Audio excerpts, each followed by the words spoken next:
जय Hind students. VVI question के कड़ी में एक और महत्वपूर्ण क्वेश्चन आप लोगों के लिए लेकर आया हूं। अभी तक 4-5 क्वेश्चन अपलोड किए गए हैं थ्योरी लाइव के माध्यम से भी आप लोगों को वीवीआई प्रैक्टिकल करवाया गया है। आप अभी तक नहीं देखे हैं तो देख लें। सभी वीडियो का लिंक इस वीडियो के डिस्क्रिप्शन में मिल जाएगा। यदि आप नए हैं तो चैनल को जरूर सब्सक्राइब कर लें और वीडियो को लाइक कर दें। चलिए, जो भी क्वेश्चन मैं बता रहा हूँ सब के सब वीवीआई एक एक क्वेश्चन को देख कर जाइए, एग्जाम अच्छा होगा ऐसा मुझे विश्वास है। अभी जो मैं आप लोगों को क्वेश्चन बताने जा रहा हूँ वो क्वेश्चन है कंपनी के पुनर्निर्माण से आप क्या समझते हैं। कंपनी के बाह्य एवं आंतरिक पुनर्निर्माण में अंतर स्पष्ट करना और आंतरिक पुनर्निर्माण में लेखांकन जर्नल प्रविष्टियां। ठीक है, what is meant by reconstruction of A company.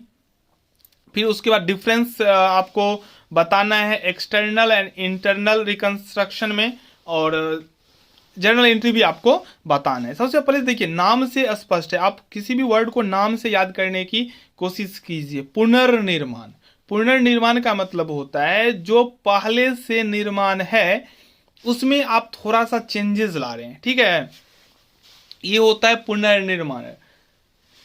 पुनर्निर्माण से आशय विद्यमान कंपनी के स्थान पर ऐसी नई कंपनी के निर्माण से है जिसका पहले से कोई अस्तित्व नहीं है। यह पुरानी कंपनी के व्यवसाय को क्रय कर लेती है तथा उसका संचालन इस प्रकार से करती है कि व्यवसाय का स्वामित्व एवं प्रबंध अधिकांशतः पुराने सदस्यों के हाथ में ही रहता है। ठीक है, पुनर्निर्माण से आशय विद्यमान कंपनी के स्थान पर, विद्यमान कंपनी के स्थान पर यानी कि अभी जो कंपनी है उसके स्थान पर एक नए कंपनी के निर्माण से है जिसका पहले से कोई अस्तित्व नहीं है। ठीक है, यह पुरानी कंपनी के व्यवसाय को क्रय कर लेती है, पुराने कंपनी के जो व्यवसाय होते हैं उसको क्रय कर लेता है और उसका संचालन यानी कि ऑपरेशन इस प्रकार से करता है कि व्यवसाय का स्वामित्व एवं प्रबंध अधिकांशतः पुराने सदस्यों के हाथों में ही रहता है। मतलब जो पहले से काम कर रहा है वही अभी भी काम को कंटिन्यू रखेगा। दूसरे शब्दों में, कंपनी पुनर्निर्माण का आशय कंपनी की आंतरिक एवं बाह्य संरचना में परिवर्तन करना यानी कि उसके रंग रूप रेखा में परिवर्तन लाना है। एक एग्जाम्पल के लिए, आपने घर बनाया और उस घर में जो पेंट किया व्हाइट कलर का, ठीक है, बाद में आपको मन हुआ नहीं अब इसको मैं येलो कर देता हूं तो आपने उसको चेंज कर दिया। तो यही होता है रिकंस्ट्रक्शन।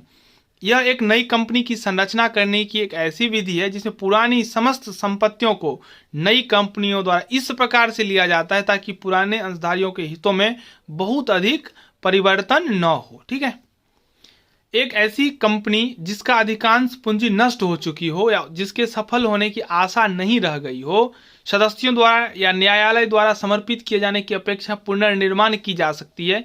इस प्रक्रिया में पुरानी कंपनी के सदस्यों तथा ऋणदाताओं द्वारा ही आपस में विचार विमर्श करके असफल कंपनी का नवीन ढांचा तैयार किया जाता है।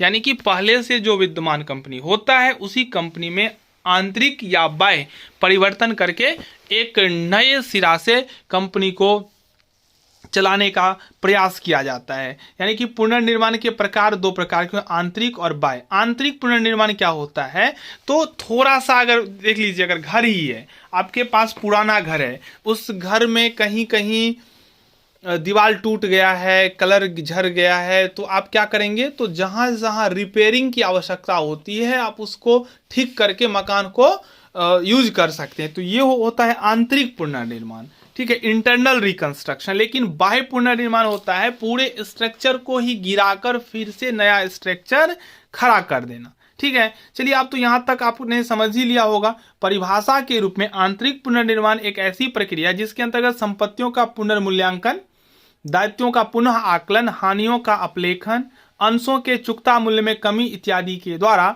कंपनी की व्यवस्था का पुनर्गठन किया जाता है। मतलब इंटरनली, आंतरिक रूप से ही उसको ठीक करने का प्रयास किया जाता है। इसकी विशेषता क्या है, आपको जो मैंने एग्जाम्पल दिया उस एग्जाम्पल के थ्रू तो आप समझ ही गए होंगे, मुझे जो लगता है, जो आपको कोई दिक्कत नहीं होना चाहिए। एक कोई भी सिस्टम, उसमें जहां खामी हो उस खामी को दूर करने का प्रयास किया जाता है, ना कि पूरे सिस्टम को बदला जाता है, नवीनीकरण नहीं किया जाता है। सबसे पहला जो है, आंतरिक पुनर्निर्माण के द्वारा एक विद्यमान कंपनी अपने व्यवसाय को जारी रखते हुए अपने वित्तीय स्वरूप को बदलने का प्रयास करती है। दूसरा है, आंतरिक पुनर्निर्माण की आवश्यकता तब होती है जब कंपनी को लगातार असफलता के कारण समापन से बचाना, यानी कि अगर लगातार लॉस हो रहा है, लगातार वो असफल हो रहे हैं, तो कंपनी के समापन को रोकने के लिए, कंपनी को बर्बाद होने से रोकने के लिए रिकंस्ट्रक्शन कर देता है। आंतरिक पुनर्निर्माण एक वैधानिक प्रक्रिया है, यानी कि लीगल प्रोसेस भी है ये। चौथा, आंतरिक पुनर्निर्माण के अंतर्गत कंपनी की अंश पूंजी में परिवर्तन किया जाता है। आंतरिक पुनर्निर्माण के अंतर्गत कंपनी की अंश पूंजी में परिवर्तन किया जाता है। इस परिवर्तन के अंतर्गत कंपनी अपनी अंश पूंजी की मात्रा को बढ़ा सकती है, अंश पूंजी को स्टॉक में परिवर्तित कर सकती है या अंश का समेकन कर सकती है। आपको जरूरी नहीं है आप सभी के सभी विशेषता को ही लिखें, सीरियल में ही लिखें, आप कहीं भी कैसे भी लिख सकते हैं। पूंजी में कमी लाकर आंतरिक पुनर्निर्माण संभव है, अर्थात गत वर्ष में हुई हानियों के अपलेखन के द्वारा। आंतरिक पुनर्निर्माण अंशधारियों, ऋण पत्रधारियों एवं लेनदारों के साथ मिलकर पुनर्गठन की योजना बनाकर किया जा सकता है। ठीक है, चलिए आंतरिक पुनर्निर्माण की जो वांछनीयता है वो क्या है? तो आंतरिक पुनर्निर्माण की आवश्यकता तब होती है जब कोई कंपनी अथक प्रयासों के पश्चात लगातार असफल रहती है, मतलब कंपनी अपने तरफ से अपना बेस्ट देती है फिर भी वो सफल नहीं हो पाती है। इस परिस्थिति में आंतरिक पुनर्निर्माण करने की आवश्यकता महसूस होता है। आंतरिक पुनर्निर्माण वांछनीय या आवश्यक हो जाता है कब? पहला, जब किसी कंपनी में गत वर्ष में एकत्रित हानियां बहुत अधिक हो गई हो, जिन्हें अपलिखित किया जाना आवश्यक हो गया हो। दूसरा, मतलब पिछले साल बहुत लॉस में चला गया हो। दूसरा, जब किसी कंपनी की पूंजी संरचना अत्यधिक क्लिष्ट हो गई हो और उसे अब सरल और सुविधाजनक बनाओ। क्लिष्ट का मतलब होता है अस्पष्ट, उलझा सा, यानी कि उसको ऐसा गुत्थी जिसको सुलझाना मुश्किल हो गया हो, सरल करने के लिए ये काम करना पड़ जाता है। तीसरा, जब कंपनी के पूंजी मिलान अनुपात में परिवर्तन करना आवश्यक हो गया हो, यानी कैपिटल गियरिंग रेशियो में चेंजेस लाना नेसेसरी हो गया हो, या जब किसी कंपनी की साधारण अंश पूंजी और स्थिर लागत पूंजी का अनुपात उचित प्रतीत नहीं होता हो।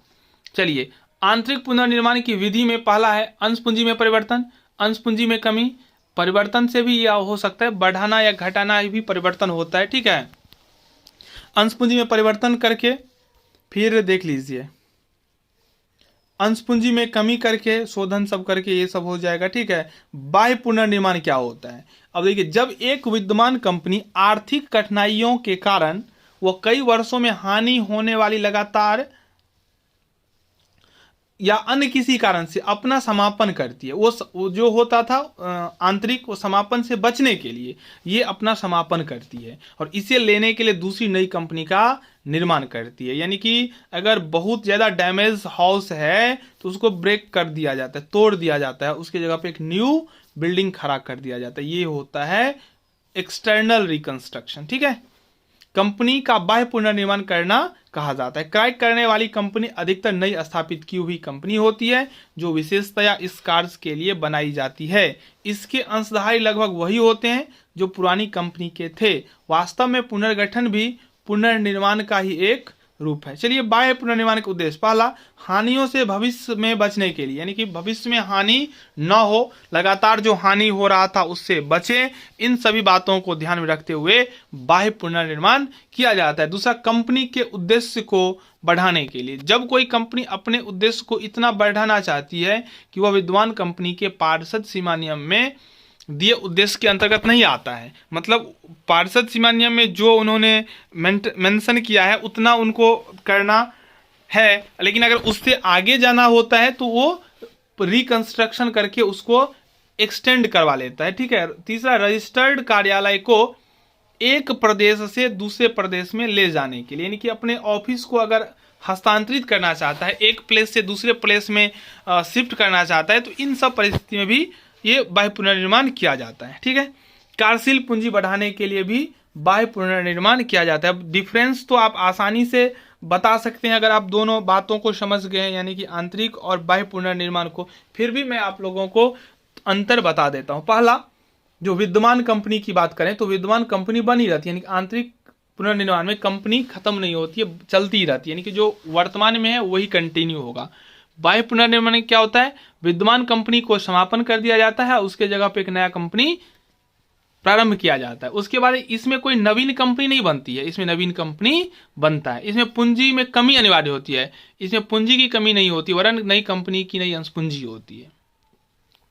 अब बात करो तो आंतरिक पुनर्निर्माण कंपनी अधिनियम 2013 की धारा 66 के प्रावधानों के अंतर्गत आता है, और इसमें 2013 की धारा 232 की, यानी कि आंतरिक पुनर्निर्माण धारा 66, बाहरी पुनर्निर्माण धारा 232। तो इस प्रकार से यह क्वेश्चन आप लोगों को समझाया गया। मैं उम्मीद करता हूं जो आप लोगों ने ठीक से समझा होगा। कहीं कोई दिक्कत होता है तो आप हमें पर्सनली व्हाट्सएप पे मैसेज करके पूछ सकते हैं, ग्रुप ज्वाइन कर सकते हैं। लेकिन अगर अच्छा लगा हो तो लाइक जरूर करें और इसको अधिक से अधिक शेयर करें। सब्सक्राइब नहीं किए हैं तो चैनल को सब्सक्राइब भी कर लें। धन्यवाद।